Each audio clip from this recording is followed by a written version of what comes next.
Tomorrow marks the 100th birthday of jazz legend Billie Holiday. Tom Reney, host of Jazz a la Mode on New England Public Radio 88.5, will dedicate his program tomorrow night to the music and memory of Lady Day. We asked Tom his assessment of Billie Holiday's place in the jazz pantheon.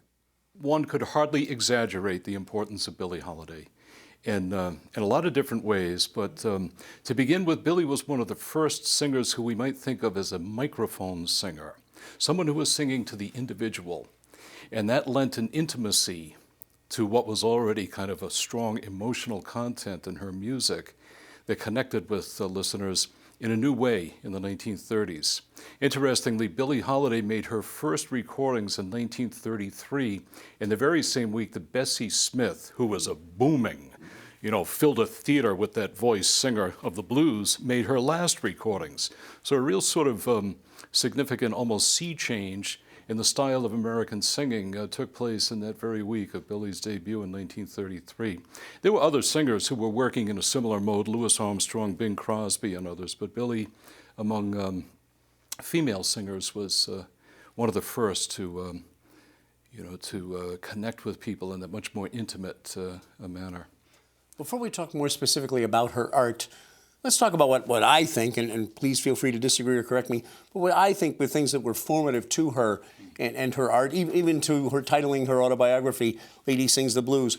What a sad, difficult life. Shunted around among relatives as a child. She ends up in a reformatory in Baltimore. She's arrested for prostitution at the age of 14 with her mother. At the same time, they're in New York City.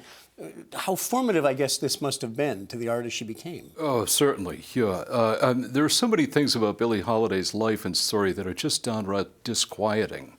Beginning with, elements like that, her mother, working out of a brothel, and Billie running errands from early girlhood for that brothel, which in the Baltimore of her youth and then in New York was, sort of a main business in the neighborhood that Billie grew up in. And, in Billie's story, drugs are part of the story, alcoholism is part of the story, a kind of attachment to abusive people, whether they were lovers, husbands, business agents, managers, all the rest. It's a down story in a lot of ways, but unfailingly redeemed by her artistry, by her prominence and influence as a singer, as an artist who brought a new level of sort of emotional rawness and candor to American music, and in that way was especially influential on singing and I think on American culture overall. Tell us a little bit about the program you're planning. Obviously, lots and lots of Billie Holiday music, but interwoven, I'm sure, with other information. Well, some commentary, certainly. But Billie is kind of a perennial in jazz a la mode. There's hardly a week goes by that I'm not playing something by Lady Day. And, of late, 2015, I've been playing a lot of Billie as we approach the centennial tomorrow.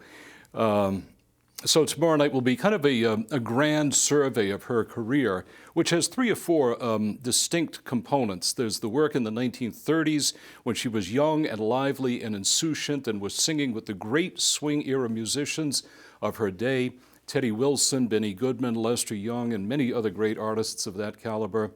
And then in the late 30s, she sang the song Strange Fruit, which brought a new... kind of entered a new realm of artistry in a way. Billie was a popular, girl singer basically, like a lot of other singers of the 30s. But she became more of an artist and a representative of almost a political point of view by the late 30s with Strange Fruit, which was a song, an anti-lynching song, which laid it right on the line, and that Billie delivered with such emotional conviction. Strange Fruit had been recorded by 1 or 2 other artists before Billie made her famous recording in 1939, but it's hers, of course, that we remember down to this day. And then in the 40s, I think on the strength of Strange Fruit and new directions that her career was taking, as she sang more ballads, famous songs like God Bless the Child and Gloomy Sunday and Lover Man, there was a period in the 40s when she was her records had a much heavier production quality, the use of strings, vocal choirs, large orchestras. And then in the 50s, the last decade of her career, back to the small group type of jazz that she was recording in the 30s, a much heavier emotional import to that music by then. Her voice had deteriorated a bit. There was just more of a rawness and everything about Billie and her life by that time. But the 50s are kind of a parallel with the 30s in terms of swinging tunes and great and well-known jazz artists accompanying her, Sweet Edison, Ben Webster, Oscar Peterson, and others of that caliber. Nobody knows jazz and jazz history like our friend Tom Reney. Listen to the special tomorrow night on New England Public Radio. Thanks for coming in, sir. You're welcome. Thank you, Jim.